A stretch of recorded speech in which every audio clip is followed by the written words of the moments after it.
Okay, eto na ang sunflower ko. Ayan oh. Wow, sunflower.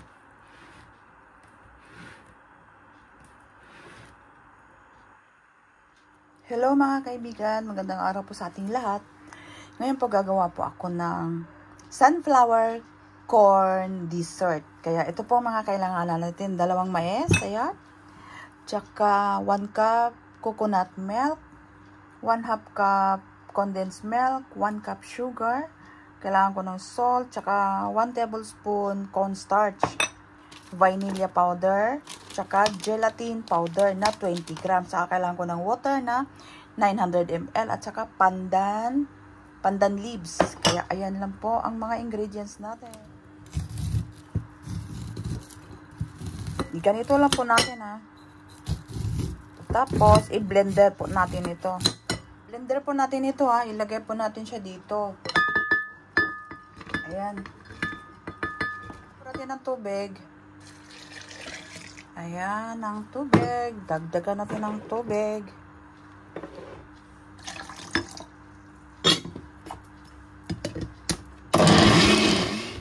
Ito na po siya. Ayan. I-strainer po natin ito. Strainer na po natin.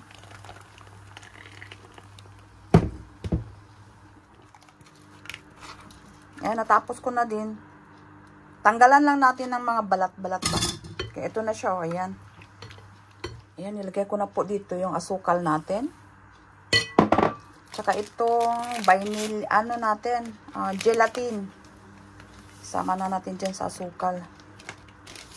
Gelatin na 20 grams po ito ha. 20 grams, 10 grams kada envelope. Vanilla powder. Salt, tsaka itong maisina natin na 1 tablespoon lang. Lagyan natin ng tubig.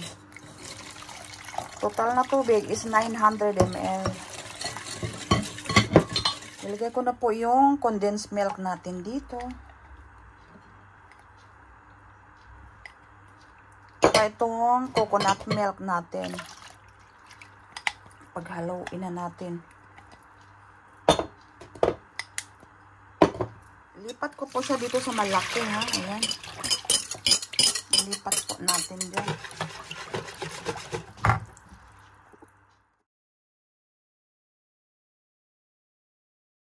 Ayan, pinagsama ko na po yung mais natin dito ha. Nandito na siya. Ayan, eto na. Maghiwalay po ako ha ng 500 ml. 500 ml lang. Para sa kulay na green. Iluto ko po ito ha. Iluto po natin ito ng mga 20 minutes lang. Hanggang sa lalapot.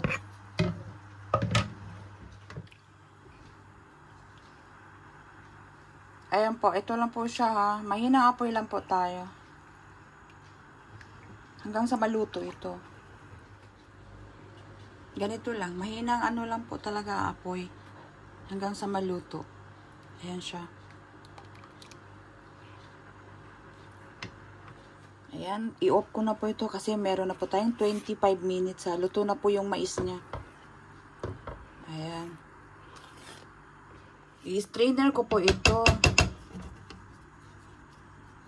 Kasi meron siyang mga green ba. Ayan. Maglagay lang po ako dito ng konti. Konti lang. Tapos, lagyan ko siya ng powdered chocolate. Ito yung pinaka-brown sa sunflower natin. Ayan, ganyan lang. Ngayon, ito po yung pinaka-ano niya. Ito, ayan siya. Paglagyan ko. Ayan. Ngayon, i-grace po natin ng oil ha. Oil. Ayan, pahiran lang po natin ng oil. Para hindi po didikit. Ayan lang siya. Lahat ng lahat ng gilid. Kailangan may oil. Para pag nagtanggal tayo ng hindi siya didikit. Ayan lang po ang unang ilagay natin. Ayan. Ganyan lang siya. Patigasin natin sa rep. Kasi may gelatin naman dito. Ganyan lang. Para magmukha siyang sunflower. O, diba? Palamigin ko lang ito sa rep natin para titigas lang yung gelatin nito. Ayan, ito na po ngayon. Ano na po yung ano natin na. Ayan. Ilagay po natin pa kunti-kunti itong ano natin. Yung pinaka-yellow natin.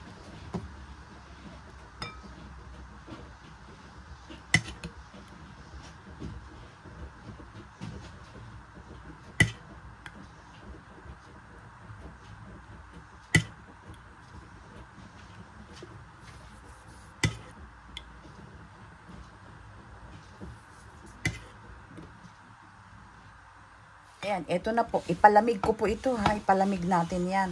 Bago natin ilagay yung pinaka-green niya. Ayan, papakita ko sa inyo mamaya. Ito na naman po ang iluto natin. Yung pinaka-green niya ha. Yung pinaka-dahon niya na green. Ayan, ito ang iluluto natin. Same procedure lang po. At itong dahon ng pandan, ganyan lang. Hanggang sa malapot, 20 minutes or 25. Lagyan ko pa pala ng green. Ayan o. Kulayan natin ng green ha. Kasi pinakadahon nito eh. Yan lang siya. Dagdagan pa natin ng green po. Luto na. Ayan. I-strainer ko ulit siya. Palamigin natin. Ayan na siya.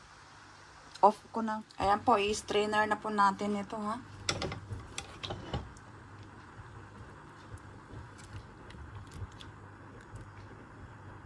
Ayan po, ilagay ko na po itong pinaka-green niya. Ayan, ganito lang po siya para hindi siya mag-ano. Dahan-dahan na po tayo. Medyo malambot pa yung pinaka-yellow niya. Ayan, dahan-dahan lang. Kung pasensya. Ayan. Tapos, ibalik natin sa ref. Ano ito, 2 oras na ito talaga or 3. Depende sa ano ha. Kaya, ayan, hintayin natin. Ito na po, natapos ko na pong ilagay yung pinaka-green niya. Ngayon, i-rep na po natin ito ng mga 2 oras o 3 oras. Kaya balikan po natin ito. Ito na siya, tingnan nyo mga kaibigan. Ayan, ang ano na. Nag-ano na talaga siya. Ayan, malambot. Ayan o. Ayan. Ngayon, i-ano na natin siya ha. Ilagay natin siya sa plato. Mag-ano na tayo. Ganyan lang kasi may oil naman ito. Ano ko na ha, kasi ayan o, pwede naman na siya o, ayan, nakikita na natin. Ngayon, dito ko po siya ilagay sa ano na ito, a ver. I-ano lang natin kung ano ba siya talaga. Ayan. Pwede na, dahan-dahan lang tayo. Naku po, first time ko pong gumawa ng ito. Ayan.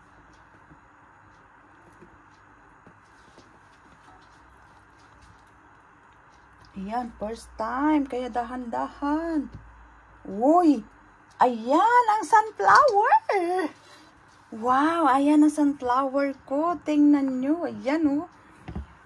Ayan na, ang sunflower na. Magtikim na po ako dito sa sunflower sweet corn. Ayan, dessert natin. Ayan, tikman talaga natin. Kung anong itsura. Excited na ako eh. Masarap din naman ito. Ayan.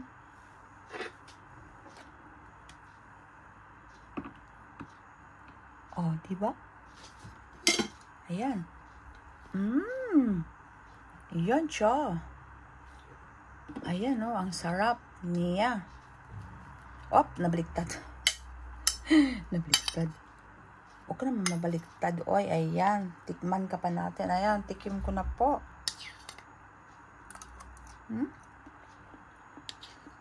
Ang lambot niya. Ang lambot niya. Lasang pandan. Kaya kailangan pag nagluto po kayo, may pandan. May dahon ng pandan. Ang sarap, oh. Ang sarap ng ano niya, pang merienda. Pwede pong pangregalo ito pag may mag-birthday, mga kaibigan. Kaya ayan, no? Ayan, no? Kaya ayan. Kaya maraming salamat po, mga kaibigan, sa panonood nyo po sa recipe ko ngayon na sunflower sweet corn dessert. Kaya maraming salamat po. God bless po sa ating lahat. At enjoy cooking lang po tayo, mga kaibigan. Bye!